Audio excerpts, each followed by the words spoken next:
Welcome, everybody. How are things? My name is Mark McCormick, and I will be hosting the conversation today on gambling addiction on behalf of Athlone Family Resource Centre. My guest today is Mr. Tony Reilly. Tony, how are things? Hi Mark, how's things? How are you?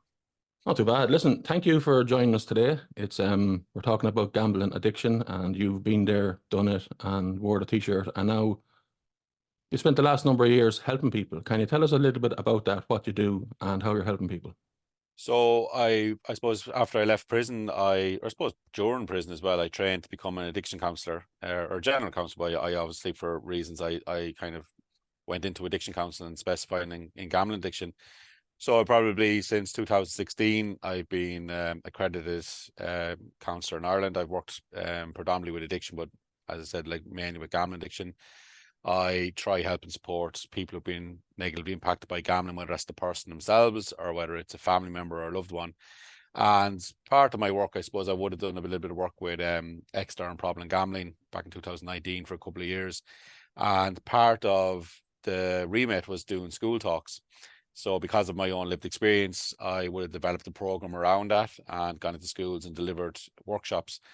And I suppose since then I would have I've left extern because of lack of funding in Ireland from gambling. I can touch on that later on, but and I kind of would have done a lot of my work now kind of goes towards doing school talks. It's the majority of my work. I still see a lot of people who struggle with gambling addiction as well. And I suppose recently with the FRC, I would have been invited to do a talk in the launch of their service a couple of years ago in Galway.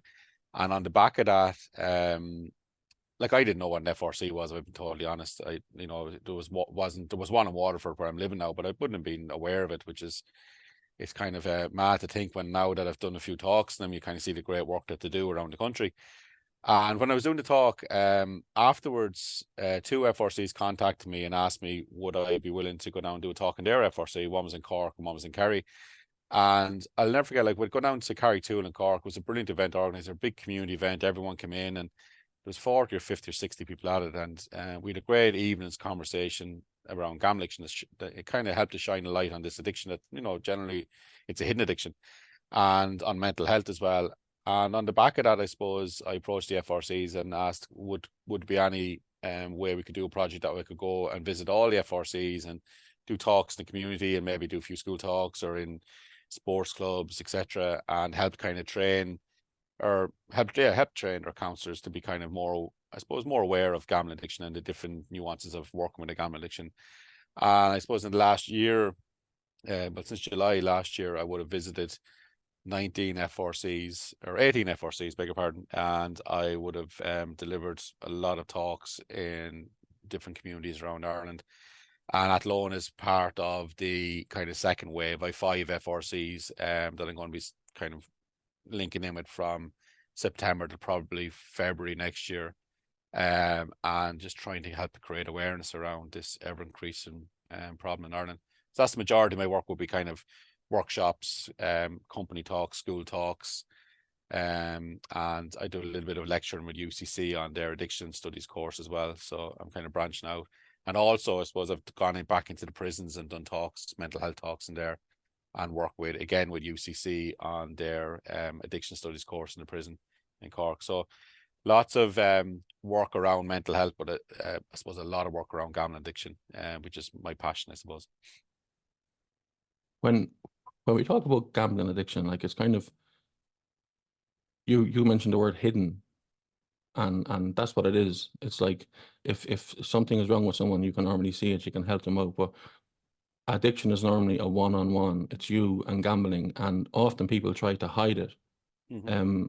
Like I don't have any figures, but I'm sure you'll know an awful lot more than I will. But how rampant is it just in Ireland as a country? I suppose a new report came out last year from the ESRI, and it showed that there was 1 in 30, 130,000 adults in Ireland impacted themselves by gambling addiction. Now, that was 10 times the figure that was quoted in 2019, where it said there was 13,000. And I suppose the figures, we haven't really had a really robust prevalence study until this one late last year. So we always, a couple of years ago when I was working in the fields, I still am working in the field obviously, but when I was, in the start working in the field, we always went with that 1% figure from other countries, like the UK would have been in around 1%. So the magic figure was always around 40,000 people impacted themselves with a gambling addiction. And with this, it was a HRB report came out in 2019, and it showed the figures to be a lot less. And I remember myself and my colleague Barry, we were devastated. We went for coffee that day. We were devastated because the gambling companies were coming out and saying that the problem isn't as big, it's getting less and less. And that wasn't our experience of working at the coalface of it. It was just, it seemed to be getting bigger and bigger. And I suppose the research was a bit flawed because it was done face to face, and it was done with a certain cohort of people. So if you asked me, even at any stage of my addiction, did I have a problem, I would have said no. The problem would have been, how can I get more money? How can I hide it? How can I continue to gamble without being found out? So this new report, it was a large number, 2,850 adults, and it was done anonymously. And that's the figures that came out. Now I think it's 10 times the amount. It's a huge figure. And but they also said like nearly 280,000 adults will be negatively impacted in some way by gambling. That might be moderate evidence of problematic gambling. That might be someone who's not necessarily spending all the money at the weekends on their gambling. They might be just spending the money that might be there for the holiday, or money that might be there for going out for a meal or for a concert. It might be having a huge impact on the finance of the family, but it is having a bit of an impact. But also someone that might be spending, and this is an important thing, always spending all day Saturday gambling, spending all their time, because we tend to look at gambling as a financial problem. It's also how it impacts the person's mental health and their relationships and their time as well. So like when you put all those figures together, it's 1 in 10. And then they'll say that 8 to 10 people are negatively impacted by someone else's gambling. So when you add those figures in, the stats will show 1 in 5 will be negatively impacted, whether it's themselves, boyfriend, girlfriend, husband, wife, auntie, uncle, parent, son, daughter, friend, school colleague, whatever it might be. And those figures are kind of frightening because it just show a huge rise in the problem or potential problem in Ireland. Yeah, look, I'm a layman that's not involved in this at all, but I know that the second group of figures you gave are probably right. Yeah. If a guy gambling, having a few drinks on a Friday evening, they're losing money for holidays and bills. They're putting bills off, and what's happening then is, and by the way, it's not only guys, it's girls as well. But what starts happening then is all of a sudden you have to start lying to people.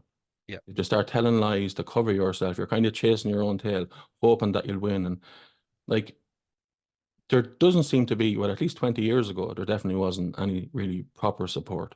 And with them figures that came out then, trying to massage the figures to make it look that it's not too bad. So it's even more important that you and people like you are doing what you're doing now to make it look, this is a problem. It's a silent problem. If you'd done a layman proper truth with a lie detector, you would find out that it's way more than X amount. It's Yeah. probably 1 in 5, as you said there. Yeah. What do you see? Like, for me, like, I look at it, and obviously I follow sports myself, and like some of the sports teams and some of the advertisements, you mentioned gambling on a Saturday. You could watch Premier League sports as I do, and every single advertisement is bet this, free bets, bet one, bet we'll give you one. It's almost encouraging you to do it all of the time. And that's from the age of 18, you can open an account, and you're very impressionable at 18. I'm 47 and I'm impressionable now as well. So I can't imagine what an 18-year-old would do. And But I I go mean, even before then, it's 15, 16, can you open an account 17 year at olds, 15 or 16? You can. There's lack of regulation, legislation. Oh, I didn't There's know that ways. now. See, they can open an account. Maybe it's after getting better last couple of years, but like I remember doing a school talk a couple of years ago, and I was talking to a group of 15-year-olds, and they said that they all had online accounts. I said, "How do you have an online account at 15?" And they said, "Sure." You're joking me. They think I'm 28 because they can manipulate data on my phone. So young people are tech savvy. They can find ways around everything. There's also another thing because of we talked before we start recording about. It's so easy to send money nowadays between people 100%. through Revolut and stuff like that. So there's people who are opening up accounts, and you can open an account through another person. So you might have someone who is offering a service. I'll gamble for you, send me the money, and if you win, I'll take a percentage and send it back. There's all this stuff going on in the underneath. But you mentioned it was 20 years ago. There was only, I would even say up to about 12, 13 years ago, there was no services. Like I'm 13 years free this year in July from a bet. And I remember like when I was going into treatment, I was frantically going around looking for Oisin McConnell's book, The Gambler, because I thought I'd have all the answers. There was very little literature, research. It only came into the DSM-5 as a proper addiction, I suppose, in 2013.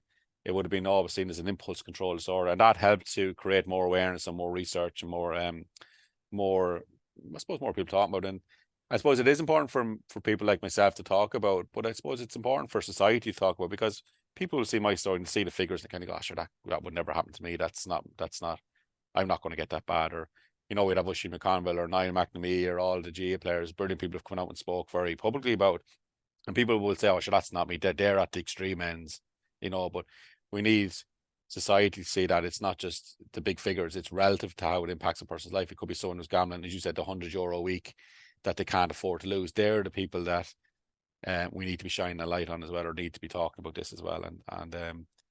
But yeah, it's sport is ingrained in all our lives. It's all around us. So we can't, but because of, I suppose, the world we live in, we're being bombarded with sport, but also on top of that, as you said, we're being bombarded with gambling ads. We're being bombarded with gambling messages. Like, I'm a bit of a conspiracy theorist. I can know, why do we need to know what the expected goals are in the game, or the expected possession, or how many VAR decisions are going to get wrong, or how many, because you can gamble on all those stuff online. You can gamble on over 160 markets on a football match.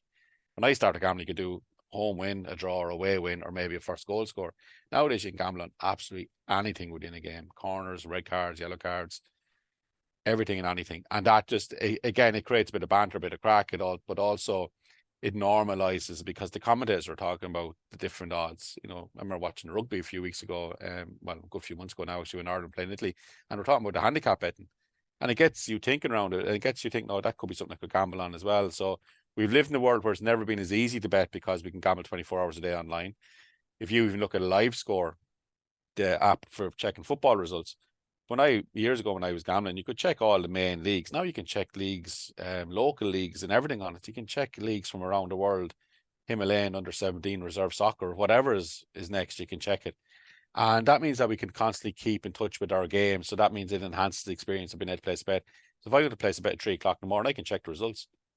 Whereas years ago, I was checking results on teletext and stuff like that. Like, that just shows you how old I am. I'm 50 last week, a bit older than yourself. But it's just the landscape of gambling has changed, and the normalization of gambling within sport has definitely increased over the last number of years. Well, happy belated birthday from Athlone Family Resource Centre and Thank you very myself. much. Strange week. Just to touch on something you said there, I seen an advertisement this week, and it was for horse racing. And it wasn't an advertisement that was trying to lure in people who would gamble all of the time. It was like, what way would I describe it? Young, trendy people. And some of them were saying, like, there was a girl saying, well, I don't really know anything about horses. I just go for the name. Yep. And someone was thinking, and then someone else said, well, I chatted to all my mates, so let's see who's going to win. And it's trying to make it like it's a fun night out. It's a fun thing. And you were saying about maybe a bit of a conspiracy theory. Like, all they want is money. They don't want people to win. They want you to lose as much as possible, as often as you can, every single day. And they don't care what happens to you or your family or your kids or your home or your car. They do not care. All they want is take as much as possible. So, I couldn't agree with you more there. We won't have time to go into the whole story today, but what was like bottom of the barrel for you? What was the time that you said, I have to get out, end the story? At the very end, I suppose. But just before that, I suppose, very important to say, like on the back, what you're saying, like, a lot of people who will gamble recreationally, and it will be a bit of fun, and they might pick the name of their, their auntie and place a bet at a horse, and they might win, and they might have a great crack, and they might never go back and chasing the losses or the wins. For a lot of people, it is fun and exciting. We have to be very mindful not to kind of, because I suppose I've been impacted by it, but I'm not anti-gambling. I am anti-gambling harm. I am very mindful that, their business model is based on them taking as much money off you. And if you're gambling a £5 a week and you win the odd time and you lose the odd time, like, they're probably making a little bit of money. But the problem I have is that they are targeting people, and what can happen then is a lot of the money they're making is the person who can't afford to lose. It might be their pocket money or their social welfare payment or their savings or their wages. That's where they make the majority of the money from. And that's where I have an issue with. But like especially Jordan Shelton will say, everyone will be gambling in the office or at home, picking out horses because of the names or the colours or the numbers, whatever it might be. And it is a great crack. It's a bit of banter. It's even Jordan Sheldon, you'll always see a great buzz around the streets or the pubs or whatever. And it's brilliant when it's like that, when it's fun and excitement. For an ever increasing amount of people, it's becoming an issue. And you talk about my rock bottom place, or my low point would have been probably that hotel room in Carrickfergus, where I suppose the afternoon of when I placed my last ever bet in a horse called Bedea in the 150 in Beverly on the 2nd July 2011. And it was that moment where I realized the walls, you know, was all starting to come in around me. I was discovered probably moments away from taking my own life. There was a whole story around how my family found me in the end, but I was confronted by 2 PSNI officers with guns. And they were saying, like, we're here not to arrest you, but we're here because we're worried about your mental health and your state of mind. And it was only then when I broke down and a complete stranger standing inside the door, police officer from Northern Ireland, everything came flowing out. And that was probably my rock bottom or my low point. But probably the best moment as well, because there was a huge relief about talking about it as well. But there was plenty of those low points along the way. It could have been one team let me down an accumulator of 14 to get me back to 0 at a time when I could have fixed everything. It could have been another bet. You know, I remember John Honorisa, I'm a Liverpool fan, but John Honorisa scoring an own goal against Chelsea in one of the Champions League matches that I lost. I remember I went straight up to bed and put my head under the pillow. My partner at the time was looking at me kind of going, what's wrong with him? There's loads of low points. There was plenty of high points too, but it was always about trying to get back to 0. You know, I always say that my gambling addiction probably started with a €5,000 win on a football bet. And usually it's a big win, whether it's how the person feels or the money that comes with it. But you're always chasing that winning feeling, and then you're chasing losses. So there's a lot of low points. But I suppose the lowest was probably that moment. But then you could even add it on again. You know, being led into jail in handcuffs. You know, letting the family see my mom for the first time after the news broke. The look of disgust and disappointment she gave me. There's a lot of low points in it. Seeing people's reactions afterwards. There's probably the lowest point is probably seeing how it impacted everyone else. If I'm being totally honest, I could handle the fact that I'd done this myself and I can take ownership of that. But seeing how it really impacted everyone else, and there's still low points today as we speak, even 13 years on, even in recovery, because you can still see how sometimes it impacts loved ones or I suppose people that you would have impacted over the years. You see, like there'll be people watching this now who are addicted to gambling, and there are people who have loved ones addicted to gambling. And I think the next question is very important for them. So you decided that you were going to stop, um, but obviously the addiction wasn't gone. You just decided yourself that enough had happened. This is rock bottom. I need to get out of it. I'm going to stop. Like, what was the process of stopping? Like, how did you do? Like, you were at rock bottom and you succeeded, and now you help others not to get there. How did you do that? I suppose you say I decided to stop. I probably didn't decide to stop. I probably was forced to stop, if I've been You're being honest. very honest now, Tony. Yeah, because I think I'd still probably be still going today, trying to get back to 0, trying to fix it Would all. you? You know, like I think something had to happen, and a low point for me was that hotel room Carrick Fergus. That can be a low point for someone else. Can be the bank statement coming in through the door and Yeah. the partner finding it. It could be losing the money for the child's Christmas present. It could be taking the child's confirmation money, and that realization that, hold on, this has gone too far. A low point doesn't necessarily have to be total rock bottom. And I suppose I always say that probably the worst and best thing that happened was because the amounts of figures involved were huge, and because it came out very publicly at the time. It was horrible at the time because everyone knew, you know, like, you know, it was on the RT News, it was on the local newspapers, my picture was all over the place.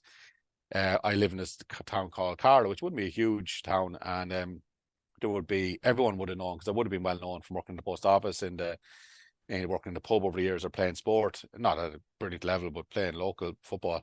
And I think that was really tough at the time because everyone knew. But I think it helped me as well because I had to really take ownership of it. And I think, yeah, I always say now that because everyone knew, it's still a protective factor years on, because if the old gremlin in the head kind of said, oh, maybe I could go back and do a tenner, I'm very mindful because I've told the story publicly, I may get recognized. So it's an extra protective measure for me when I do get a compulsion to gamble. And I think, like, even going into Coomvera, I went into, you talk about gambling not being recognized as an addiction years ago. Like, I remember I had health insurance, but none of the private treatment centers took gambling at the time. So I remember I went into Coomvera for 3 months, which is probably a decision that probably saved my life as well, because I needed to be away for 3 months from everything. And I went into the program, probably a little bit of ego still there. Oh, sure, my problem's bigger than everyone else's. All this kind of crap that you kind of be thinking. And I remember it was 6 weeks into the treatment center when I met probably one of the most important people in my recovery, Lee McLaughlin was a counsellor there, and I remember he really targeted me during one of the group meetings, and really it got me thinking about me and my addiction and my ego and everything. And I remember that was a turning point. I remember he nearly broke me that day, because I remember I went for a walk around the grounds and I just broke down. And it was that day that was really the start of my recovery. And that was 8 or 9 weeks after the whole news broke. And I think I was able to layer up on recovery from there. I'm not saying I've been brilliant in recovery. I've done an okay program in Cumbera, came out and done voluntary work there. I think because I worked in the area or stay connected to the area of gambling, it's helped me to remain grounded each day. I would have gone to GA meetings at the time and found them very beneficial, because you feel connected to people, you don't feel alone in it. And I worked with a number of people hundreds of people over the years, and they'll always say that when they have had lapses or relapses, when they disconnect either from people or from themselves or from the support like GA meetings or counselling or community-based supports like the family resource centres. So I think it's it's for me, as I think working in the area has kept me gambling free. I would have no qualms in saying that if I wasn't working in the field, I would probably be more susceptible to relapse over the years. I probably would have gone back and gambled in some shape or form over the years, but I'm lucky. I'm one of the lucky few that's seemed to have got it the first time, but that's definitely because of the support of so many people around me over the years. Like, if you don't mind me saying, you're extremely honest about your assessment of yourself. There's You have like, to be. You yeah, have to be honest, because if you're not, like, if I can't be honest to myself or to anyone else, what's the point? Like, because that's what my recovery is based on, a newfound openness and honesty and vulnerability. Whereas before I wouldn't be able to be like that. I'd always be, I can't show inverted commas weakness to anyone, or I can't show that vulnerability. I've learned to be humble and vulnerable over the years. I remember, like, Liam, we always laugh about now, he used to always say to me, "You're arrogantly confident." I said, "I'm not arrogantly." What do you mean I'm arrogantly confident? Like, and it took me years to realize that it was always a front that I put up trying to mask the insecurities. And it was only when I had an epiphany one time driving the car, and I rang and said, "Now I know what you meant, what you said." Because I was always, we had arguments over the years, and he'd always be laughing at me because he could see something in me that I couldn't see. And even that was 6 or 7 years into recovery that I was able to, like, look at that and accept that and kind of make sense of the different isms that were in my recovery. Because my recovery is not just it happened and it's brilliant. It grows. I tweak it, I change it, I have compulsions, I tighten control measures like control of money. I make sure that I'm not exposed to as much gambling as gambling cues as I can be. I really look at how to grow as a person, because if you're growing as a person in your recovery, trying to be the best version of yourself, then recovery becomes a little bit more pure, I think. And then when you're in that space, you can take ownership of stuff. Like, I can, take ownership of everything in my recovery. I take full responsibility for what I done. I still have a lot of guilt and regret about how it impacted other people. But I can own that, I suppose, and that really helps me in recovery. it's like, being humble and being able to show some vulnerability. I believe that's a sign of strength. Yeah. It's harder to do than show a front. And I suppose, that being said, the reason we're here today is obviously we're doing this on behalf of Athlone Family Resource Centre. They have a support service. Jamie, I talked to in the last podcast about the support and the service and what that looks like. And thanks for all the comments we got about that and all the support. But I mean, some people don't like to get counselling. Some people look at it as, well, I'm not going to do that. I'll fix it myself. And what's some advice you could give to those people? Like, I mean, it's definitely okay to ask for help, and they probably should. That's true, isn't it? Yeah, it's my one regret. I didn't ask for help years ago, or I Okay. didn't feel I could come out and talk about what was going on for me. I think I always say pride, ego, and fear stopped me from looking for help or support. And people will always, like, when people will always try to do it their own way. And I was the same. I tried to do it my own way in early recovery, but I had to surrender to the fact that I can't do it my own way, because my own way means that I'm going back with my own thoughts and vulnerabilities, and I'll end up going back.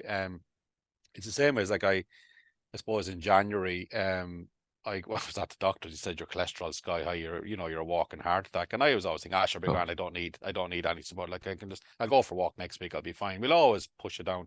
yeah. And it was something that the nurse said to me in there. Like, I remember she said to me, "You need to go and see the doctor. Your cholesterol is sky high, and you need to go and see him." And I said, "Ah, sure, come in I'm doing schools. Come in on the midterm." She says, "No, you need to come in today or tomorrow." And when I got that, I went, "All right." And something clicked in my head. Now I've managed to get the cholesterol down. I managed to lose a couple of stones since Christmas. I've managed to be healthier myself, and that's had a huge impact on my on my on my well-being, mental health well-being. But for a long time, I don't need to go to a doctor. I'll be fine. I know what he's going to say. I don't need to go, but I needed to hear it. And I suppose sometimes we need to allow ourselves to be uncomfortable going into a counselling setting to look for that help and support. Like I remember seeing a great TED talk by a fella called Michael Brody Waite. It's a 50-minute TED talk. I suggest anyone listen to check it out.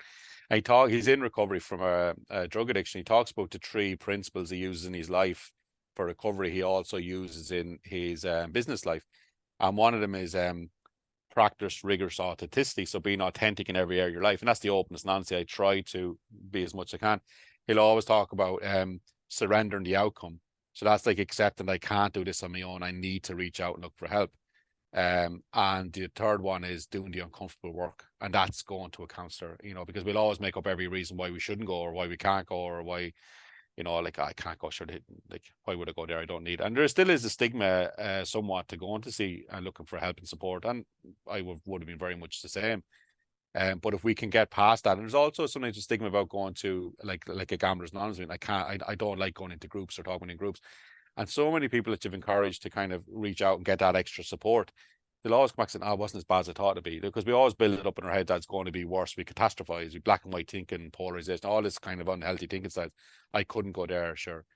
Like what would people think? And I think again, when my story came out, I had to just learn to become very thick-skinned because people had an opinion. People will write it online what they thought of you, and yet you develop this resilience, and you develop a certain strength from that can help you in recovery. But I think a lot of times when people look for the help and support, there is that fear, but also the fear can be, if I go, maybe I will have to give up the behavior or the addiction, because that will be meeting some need within them, whether it's dealing with underlying issues like stress or anxiety or depression or trauma, whatever. But it's that fear of, if I let go of that, then I have to look at all these feelings and emotions. Like Usher McConville very famously said, when we had him on our own podcast years ago, he said, like, the best thing about being in recovery is you get your feelings and emotions back. And then he said, but the worst thing about being in recovery is you get your feelings and emotions back. So like it really is, there's that fear about what happens. There's also, I suppose we'll have preconceived ideas of what counselling might be based on what we might see on the telly or what we might read about. Like, I try to make it as down to earth as I can. It's about creating a space that change can happen. I'm not the expert in anyone's recovery. And I suppose the problem I may have had in early training is about trying to navigate that, because people come and say, "Sure, you know yourself, Tony," because they know you would have been true because it's out there. And I said, "No, I don't know myself. Tell me." So it's like, they'll have, again, you're not there to fix the person. You're there to create a space. And the best quality I would have in the counselling room is that I can create that space where there's non-judgment, because I would have been in the person's shoes, because 99% of my story is 99% of the next person's story when it comes to gambling addiction. And it's creating that empathic space for change to happen. And I've met Jamie numerous times since, and I know he holds that space brilliantly with clients as well. So anyone who does link in with him are very lucky to have him, but he will be brilliant in helping support people in a non-judgmental, empathic and safe environment for that change to happen. And the people that are watching this to contact Jamie, the phone number's there. You can see it under our 2 beautiful heads, and you can see the email there as well. No, that's right. That's one of the best arguments to go to counselling I've ever heard in my life. You've hit everything there. But it's like people feel shame. I've done this wrong. But listen, it's an addiction. Yeah. Drugs are an addiction. Alcohol is addiction. None of them are worse. Gambling is an addiction, the same as everything else. You were going to do things wrong. That's the idea of an addiction. You're going to lie to people. You're going to let people down. You have to forgive yourself and say, I want to get better, and then get better, or start to get better. Yeah. And it's very important. It's about it's about trust in the process. Like, I mightn't be the right fit for everyone. So it's like, if you might come to a counselor and say, "Oh, that's not the right fit," but it's not about giving up on the process. The process will work. You just have to find the right. Like, I had a lovely message just before I got on, a lovely message from an ex-client. Like, she texted me this morning saying she was a year free from gambling today. Brilliant. And thanks for my helping her early. And she says, no, I helped support a little bit, but she had lapses, she'd relapsed, but she got back on track, and she trusted the process that it could work. And she's a year free today. And it was an amazing text to get this morning, because you know that you're privileged enough to share part of her journey. And it's not just, you know, it was a little bit of help. I might have given her a lot of help. Someone else gave her along the line, but she trusted the process. And because she made that first jump, and done some sessions with myself, but then obviously, you know, for whatever reason, she went back like gambling, and then, but she trusted the process, that it helped her to kind of know that she could go see someone else, or she go into, I think she went into treatment. I think it was like, it really helped the whole process along. It's not this linear thing's going to happen. You decide you're going to recovery, and it's this linear process. It's people will have ups, downs, ins or outs, and it's about kind of keeping going no matter what. And I suppose the one thing I always wanted to achieve by sharing my story publicly is to show the hope that you can come out the far side of these things. And again, that's what we need to do as therapists, is to kind of create a space where hope is there. Because when I went into counseling first, I thought there was no hope I'll ever get out the far side of this. But someone in that room held that hope for me. And that's what we have to do as therapists, hold a hope for the person when they don't feel there's any hope there. And if you can find someone to do that with you on your journey of recovery, you're halfway there. Very wise words. It's I won't keep it too much longer. I'll ask you one last question. No problem at all. There's people with addiction and people that I know have addiction. It's the fear of losing. So in this case, we're talking about gambling addiction. So it's the fear of losing, the excitement of the bet, of the gamble, of the big punt, of the big win. It's what you described earlier on. It's the ups and downs, and people talk about that. But what do you gain by giving up gambling? I mean, someone who doesn't gamble doesn't know what you lose and what you gain. But like I would imagine is stuff like, you know, you're not constantly chasing your tail. You're not spending your life looking at your phone trying to find an accumulator or a horse going in France or Australia. You're not anxious all the time. You can be present with people, but I'm sure there's more to it than that. Yeah, 100%. Like generally, I would work from a CBT or a motivation interview approach, and you would kind of do cost benefit. You know, what benefits did you use to get from gambling at whatever stage it was at? Again, people generally say the buzz and excitement, to potentially fix a financial situation, to alleviate stress, alleviate boredom, the sense of connection, the identity. But then you'll always really focus on what do you get from not gambling, or what's the benefits you're starting to see from not gambling. Like I'm heading towards, you know, a long time recovery, but that could be someone who's a 3 weeks in recovery, or 3 years, or 13 years. And what you'll generally hear, and this is would be what I've got. I suppose I can be more authentic and open and honest in transactions. I sleep better.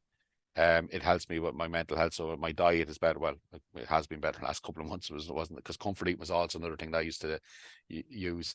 You're able to watch a match and enjoy it for what it is. You're able to know my relationship with sport. Excuse me, my relationship with sport has changed.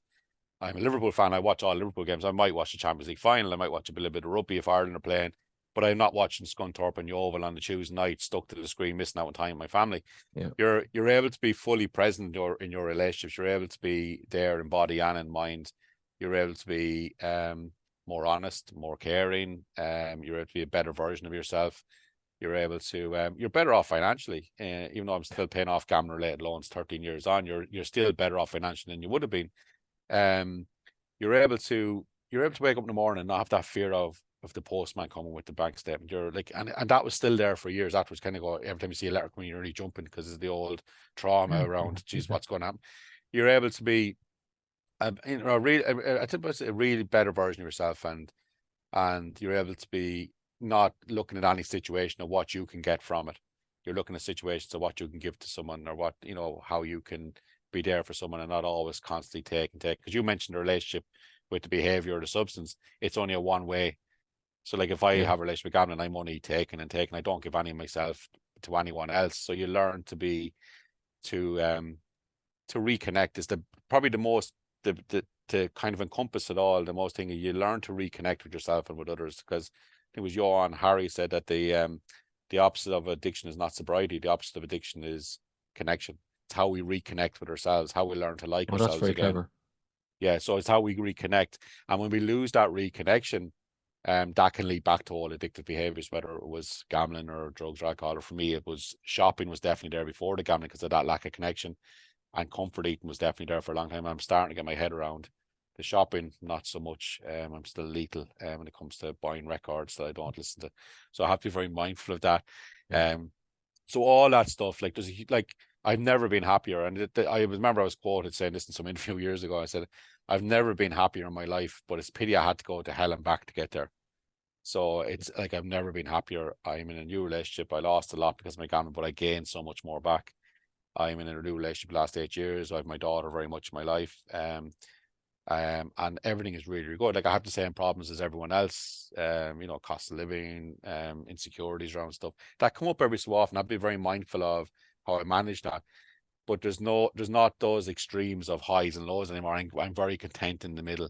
And I recognize if I'm drifting out towards becoming too overwhelmed or underwhelmed, I'm able to kind of navigate that in recovery. And that's the biggest thing I get myself in recovery, the ability to be as calm as I can without looking for those extreme highs or extreme lows. Because sometimes people in recovery will kind of actively look for that chaos as well. So I'm very content in the middle. I live a very simple and frugal life as much as I can. And I'm very content in just being able to be rather than wanting X, Y, or Z, I suppose. But that sometimes the old thoughts and behaviors sneak back in. I have to be very much to catch those and bring myself back to and ground myself. And that's where my work helps me. I'm constantly grounded by other people's stories, by other people's strength in sharing their experiences. And I've been very privileged to journey on a lot of people's path to recovery. And I think the FRCs are after bringing that into community based, where they provide so many other brilliant services in the centres, and to have this community based approach to gambling addiction is so important. And they're growing it up to I think it's 23 FRCs around the country by probably in a couple of months' time. And it's brilliant to see that it's there, it's in the community, it's either free or it's low cost depending on the different centre. It's available, and you have some brilliant counsellors like Jamie in situ who will help and support the person or family members with their problem. And it doesn't matter if someone thinks, like, it doesn't have to be the amounts of figures. If it's impacting your life in any shape or form, make that phone call and make that connection and start the process of getting your life back. Because for me, gambling took everything from me in most of my 30s. I think it took most of my 30s from me. And I'm starting to reclaim that. I'm starting to enjoy life again and football and everything else that comes. And I don't think I can add anything better than that. So I will wish you every success in everything you're doing in the future. I will say again, thank you for joining us, because you're adding a lot of gravitas behind what everyone's trying to do. Hope you know that as well. Keep doing what you're doing. And thanks for joining us. All the Thanks very best. much, Bye Mark. bye. Thank you.